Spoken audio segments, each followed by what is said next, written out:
everyone likes to cheer for the hero when he takes down the villain with his smooth moves or last-moment assists. Because that's what heroes do. However, what about the guy who sacrifices himself to make sure the mission is a success?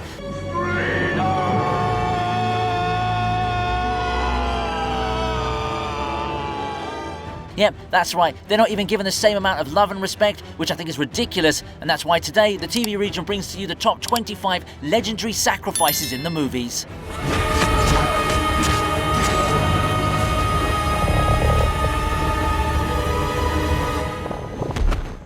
Jason Momoa might not be getting a lot of praise for the Aquaman sequel. But one role where he did nail it was Duncan Idaho in Dune Part 1. Saving Paul and the others was always top priority, which is why it comes as no surprise to see someone like Duncan giving it all against the Sardaukar soldiers. These dudes are supposed to be amongst the toughest fighters in the universe, so to see Duncan defeat all but just 3 of them was an S-tier flex, which made his sacrifice all the more appealing. Now that vocal sting when he stands up is glorious. Not only does it mimic Duncan's war cry, but it just seems like it's representing all of his willpower to keep fighting. It's a final release of adrenaline pumping through his body with his mind fighting against the excruciating pain to just keep moving, to just kill one more. It's phenomenal stuff. In case anyone was wondering why the Sardaukar didn't just shoot Duncan with that massive laser cannon, well, the physics of Dune state that anytime a laser beam connects with a personal shield, it creates a miniature nuclear explosion. This is why the Sardaukar only used their blades against Duncan. Jason Momoa really did justice to the character, but he's probably also thinking that he would have loved to stay alive in this universe rather than the DC.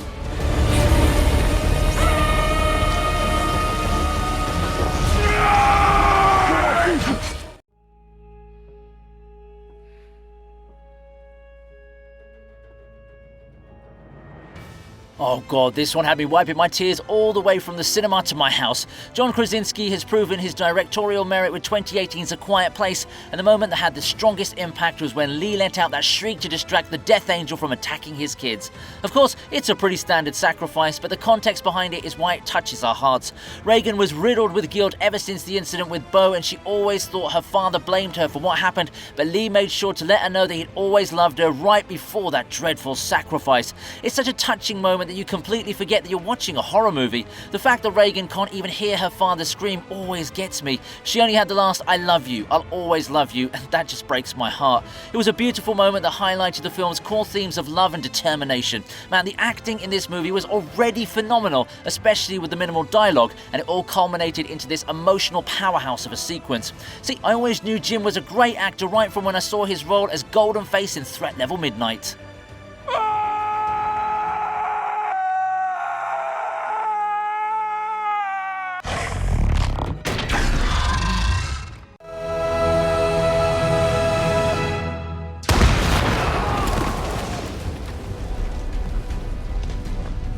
If you're going to give up your life for your comrade, then the least you can do is sing your favourite song while you're at it. Okay, that basically just applies to Kingsman agents, but even then, Merlin's sacrifice was hilarious, badass, and actually sad all at the same time.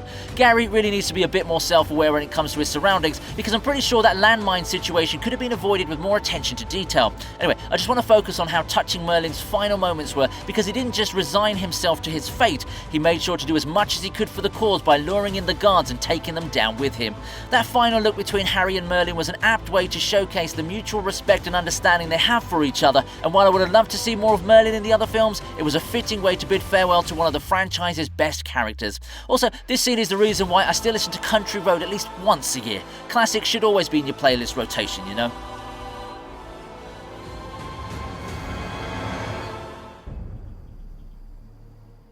Hello, boys! I'm back! When we first saw Russell Case, the immediate impression was that his character is only around for some laughs and gags. However, he came through when it really mattered, which is why the bomb delivery scene at the end of Independence Day is its most emotional sequence. It's definitely badass in its own way when Russell tells the aliens, "Up yours," and goes in for that final explosion. However, the grand finale shouldn't be limited to one line of dialogue. This was the moment where Russell went from zero and laughingstock to the most unselfish hero ever. Bro made up for every mess in a tremendous way. When he said, "Tell my kids moments. I love them very much. I just knew what he was going to do, and it gave me goosebumps. The scene still brings tears to my eyes whenever I see it because there's so much context leading into it. This shows how even someone who's never taken seriously can rise up and do something miraculous when the time calls for it. Rewatching content like this at an older age gives you so much more perspective, which is why I've come to respect Russell as one of the top characters from this movie. Gentlemen, let's plow the road!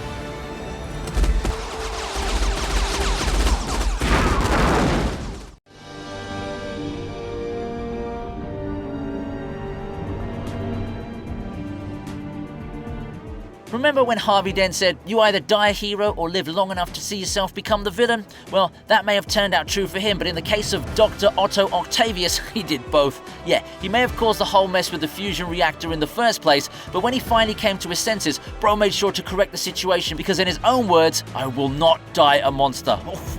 That gave me chills the moment I heard it, and the whole sacrifice in general was saddening and thrilling to watch at the same time. Sam Raimi really knows how to direct the flow of a redemption scene, and to see Otto's sheer will to ensure he stops the reactor was an absolute delight. Yeah, sure, people still point out the continuity error regarding how Spider-Man swings away from the scene without any buildings nearby, but I'm only focusing on Doc Ock here, who made sure to die a good man. See, this is why he's the only villain in No Way Home who turned out good and helped out the other Peter Parkers in their missions.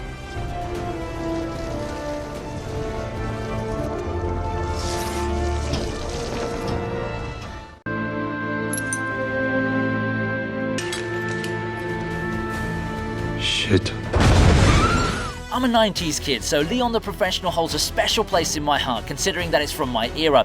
How Jean Reno never received an Oscar for his portrayal of Leon in this movie, I'll never know. It's literally one of the most underrated films of all time. Getting shot from behind shouldn't have come as a surprise to Leon, especially if you consider how deranged Stansfield really is. Shout out to Gary Oldman's facial expressions and mood swings throughout his time playing the drugged-up character. It was superb.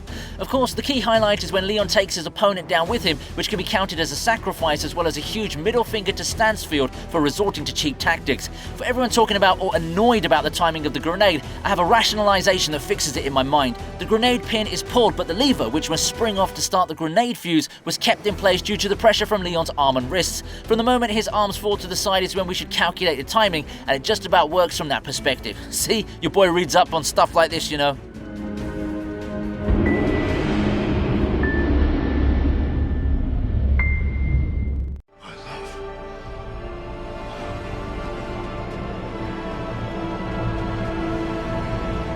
So this one's more of a group sacrifice, but Leonidas is the one leading the way, so he should get the chunk of credit here. After all, none of the Spartan soldiers would have risked their lives in the first place had it not been for their king. 300 is one of those movies that doesn't really focus much on the depth of the plot, but rather on hyper-stylization of the story and depth of character. It's basically got Zack Snyder written all over it, which explains why you'll see his name next to title of director. Now, the final battle may have ended in defeat for Leonidas and his men, but it was more about making a statement to Xerxes to let him know that Spartans aren't the type to kneel in front of anyone. Well, Daenerys really shouldn't be meeting these people if that's the case, but on a serious note, the scene was nicely directed and the implications were executed with precision. Like when Xerxes says that he would erase every memory of Sparta, Leonidas made sure to give him that scar so that he'd always remember from the scar that a Spartan did this to him. The sacrifice these men put in for their own people was beautiful, even though it was presented in a rather violent manner. Threw him off balance. His target is far away.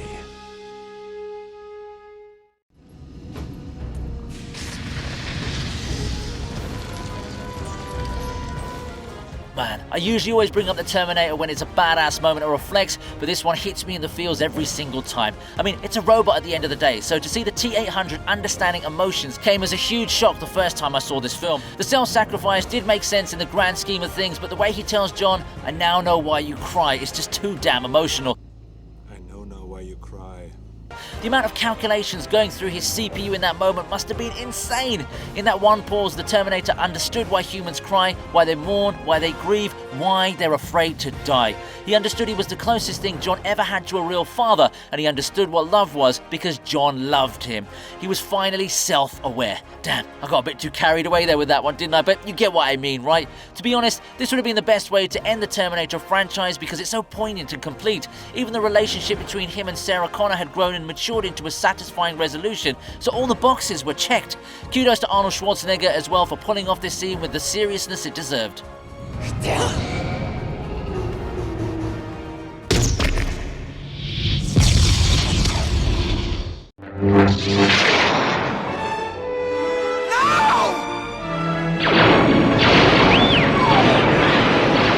Oh man, I can't even imagine how much this would have hurt people who started their Star Wars journey with the prequels. Luckily, this was the first ever movie I saw from the franchise, so Obi-Wan's sacrifice for Luke at the time didn't seem all that tragic to me. However, as the series progressed, I started to understand why he was such an important character.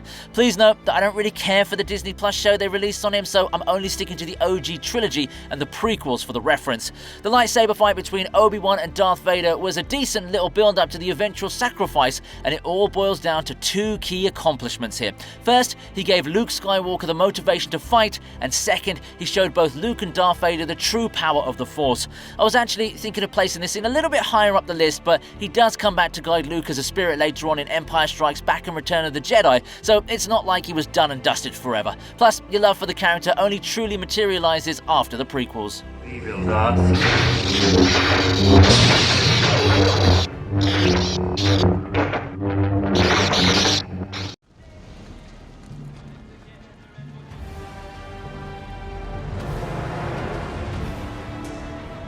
You gotta give it to peak era MCU. They got us crying for a tree more than any environmental activists out there.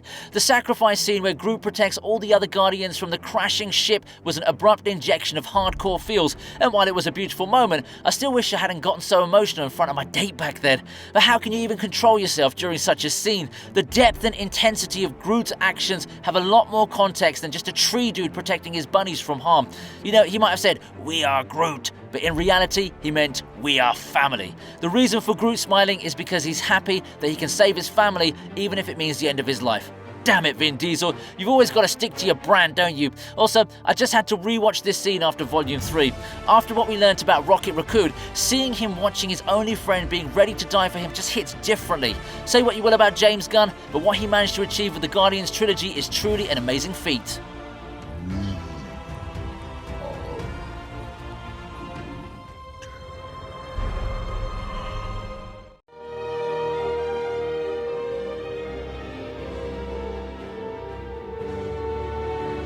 This is one scene that makes me sick after realizing exactly what they were doing to William while his own people had to watch with their own eyes. If you don't quite understand what's happening with him during this scene, they basically eviscerated his stomach. Yeah, and they were also removing his intestines, which they then placed in a fire. If that wasn't bad enough, they went on to mutilate his body and place different parts of him throughout as a warning. As disgusting and horrific as this may sound, William didn't lose his fighting spirit and made sure to motivate the people of his land with one final cry. Having your insides ripped out but not thinking about yourself for even a second and screaming freedom for your fellow Scottish brothers is an act of true bravery and brotherhood. I like how the court officer who's taunting William by telling him to cry out mercy finally looks up and shakes his head like, yeah, this is worthless, this guy ain't gonna break. Seriously though, the character of William Wallace is a true inspiration, and Mel Gibson did an amazing job not just as playing him, but also as the man directing him.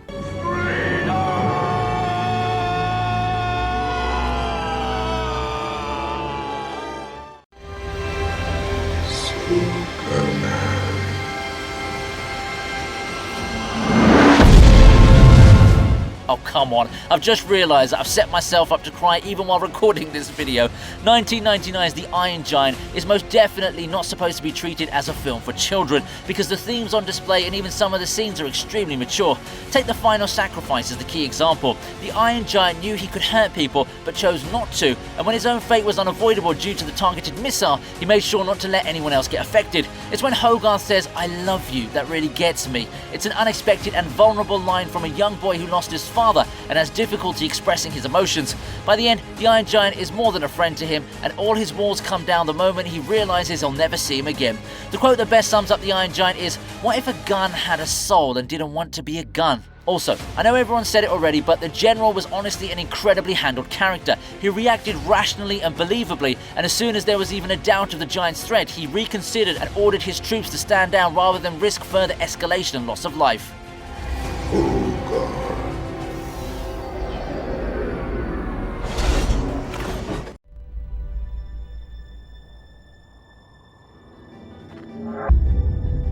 Denzel Washington has always made it to the top of my list because he's a grade A badass who knows how to make a scene captivating and deadly at the same time. As a matter of fact, I've previously covered a scene from 2004's Man of Fire that proves my statement too. However, in this case, we're going through tissues faster than Pete Davidson goes through women that are way out of his league. It's basically the tragic ending of the film where we finally say goodbye to John Creasy, but of course, it's the sacrifice he's willing to make for Peter that makes it so impactful. Here's a man who was willing to give up his life, but then found a reason to carry on by becoming a father figure to a girl in distress.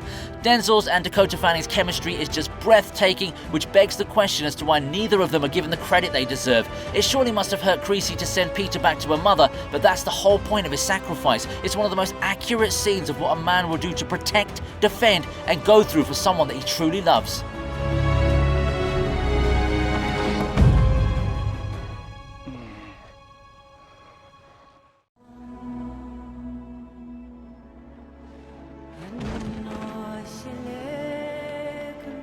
This one was pretty epic, considering it was all pulled off by just one single man. Taking down the emperor of the same empire that rules over you is pretty badass, and to do it as a way to inspire the commoners to fight for their freedom is indeed the ultimate sacrifice. The redemption of Maximus and reunion with his wife and son upon his death is one of the most beautifully done scenes in all of cinema history. This movie's version of heaven is one of my favourites. Arriving home to your beautiful wife smiling and your young son running to greet you. There's nothing that could make a man happier. Also, I love how they carry off Maximus and leave the Emperor just lying there on the arena floor. Kudos to Russell Crowe. He played this whole scene with his eyes, especially when he was switching between the afterlife and the present.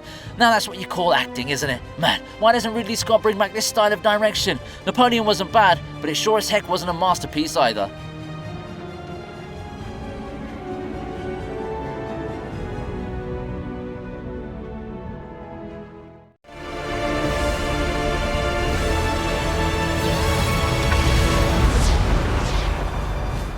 Well, this is supposed to be a list about movies, but if you think about it, the MCU is just one never-ending film broken down into movies and TV shows.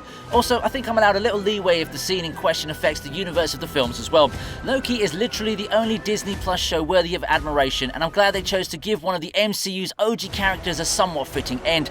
Loki was a mass murderer and destined to lose. Even at the end of time, he was forced to make a choice that would make him the villain either way. Instead, he forged his own path and earned the ultimate redemption, although at the cost of his own suffering. It's a powerful message because it tells us that despite whatever wrong you may have done, you still have the ability to write your own story, but it may just come at a price, burdened with glorious purpose. In my opinion, Loki got what he deserved. He sits on the throne he always wanted, but it's a lonely one. He sits above trillions, but only in their service. He's a savior, but lives in penance for all the people he hurt.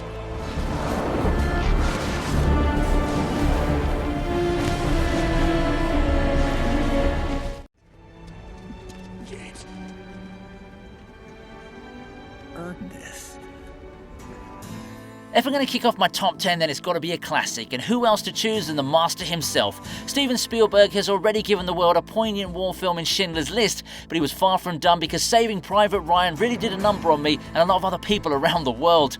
Miller's final scene with Ryan was so powerful and deep that left everyone in awe and amazement. He's just given up his life to make sure that a young soldier like Ryan could go back home to his family. Yet at the same time, Miller will never be able to go back to his home in Pennsylvania, to his students, the baseball league he coaches during the spring, and to his wife. That's just so damn depressing. Also, the moment he tells Ryan, earn it, he isn't just talking to him, but rather to all of us, especially the ones who fought in wars and survived. This is the second chance that life has given them, so they need to make sure they earn it with kindness and humility.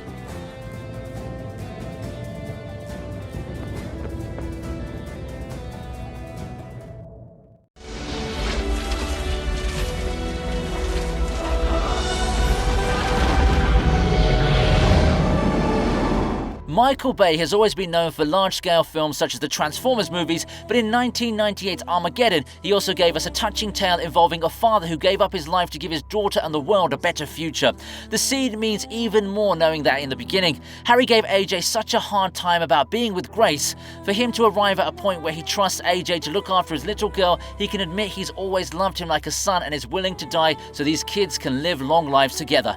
That's more than enough to make you cry like a baby, isn't it? Also, detonating an asteroid in itself is a task that very few men would be willing to undertake, and Harry ended up doing it even after losing out to AJ on being the one to make the sacrifice. Once Harry saw that he was willing to give his life to save the world and his daughter, he knew he was the right one to be with her. It was tragic, but beautiful. It's my turn now.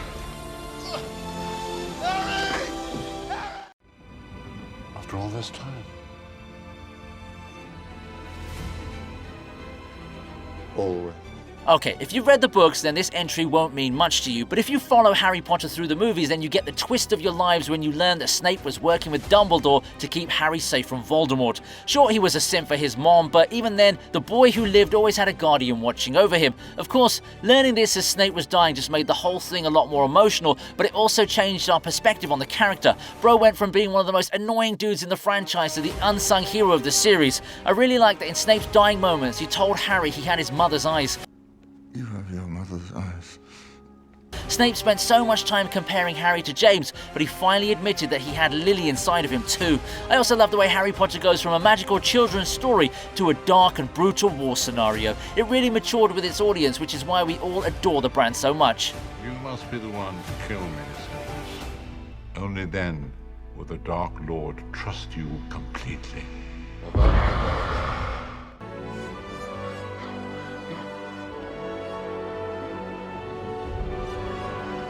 There aren't many deaths in the MCU that make me cry like a baby, but damn, Yondu's sacrifice to save Peter right at the end of the second Guardians movie totally did it for me. The scream of no from Star-Lord when he's trying to get the spacesuit thing off his chest while Yondu is dying will always hit me in the feels. This is legit one of the saddest deaths in the entire MCU, and it deserves to be this high up on the list. If you think about it, Peter's mess up against Thanos in Infinity War makes sense, although I'm not trying to justify what he did. If this movie and Infinity War are close together on the timeline, that means he found out who his real father was, found out said father was the reason his mother died, and then he saw his actual father figure dying right in front of him, only for him to lose the love of his life not too long after. Yeah, that is pretty rough, but of course doesn't get him off the hook for ruining a perfect chance to stop Thanos in his tracks. He may have been your father, boy, but he wasn't your daddy.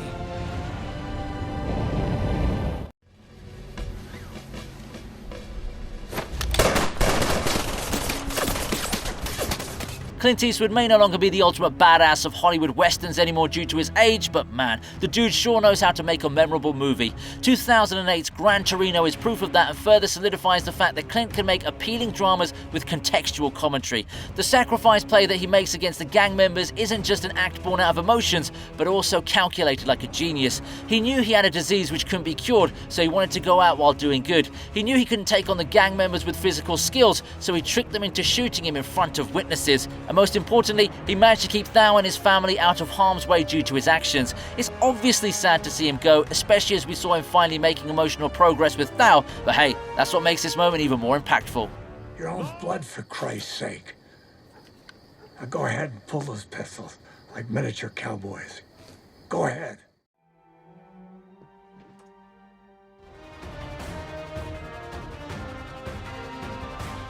The Sheldons of the world must be salivating at this one. It's been a while since I've used a Star Trek entry, and that too, the one where Spock gives up his life to protect his ship and crew members from the nebula reaction of Genesis. It was this moment that made Spock an international treasure, and kudos to Leonard Nimoy for nailing this role to the T. Bro pulled out a Vulcan nerve pinch on McCoy while carrying out the sacrifice. It's kind of badass if you think about it. Without any thought or hesitation for the tremendous pain and suffering he knew he would endure due to the radiation poisoning and the absolute certainty of his death, Spock went right in and saved everyone else at the cost of his own life. At the end, his last thoughts were for others.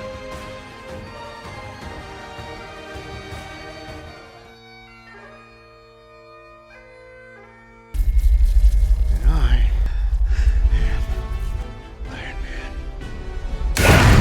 Normally, this would take the top spot, but everyone should get a fair crack at number 1 position, so I'm keeping Iron Man at number 4 for today. I've praised this scene, Tony Stark's character arc, and Robert Downey Jr.'s performance way too many times for me to add anything further, but even then, the final snap that ended the Infinity Saga will forever remain as one of cinema's peak moments in the 2010s. There was nothing in the world that could top this scene, and the payoff was so devastating to the fans that it almost wrecked them emotionally. Like, honestly, do you even look at the MCU the same way now that Iron Man is no longer with us?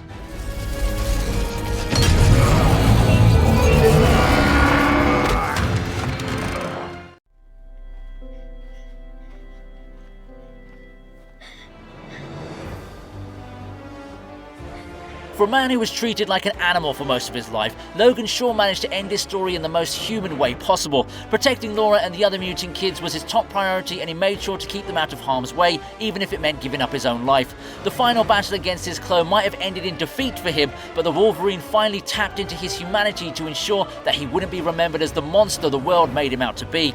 All the savagery that made him a badass hero eventually faded away, but it was his compassion for his daughter that gave Logan an extremely emotional farewell.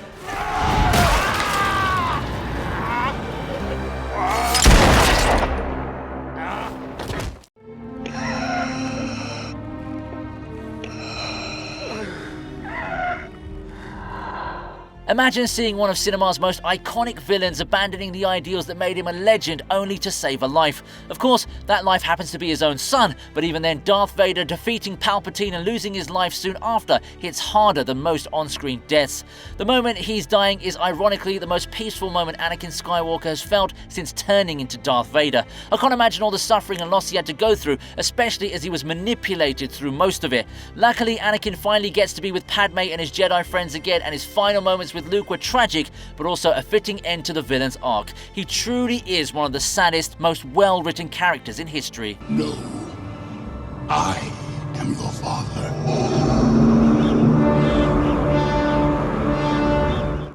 In peace, son of God.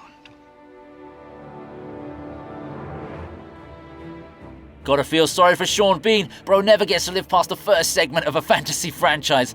Losing him as Ned Stark may have hurt a lot, but seeing his sacrifice as Boromir in Lord of the Rings was just too good not to get the top spot. Basically, the scene is a moment of insight into the truth of Boromir. He wasn't corrupted through lust of power, but a desire to protect his people because he is a protector. The fact that he still keeps going even after getting struck by all those arrows is a testament to his character and proves why he totally deserves all the respect in the world. Maybe Amazon should focus on a spin-off series based on his character rather than wasting so much money on the disaster that is Rings of Power.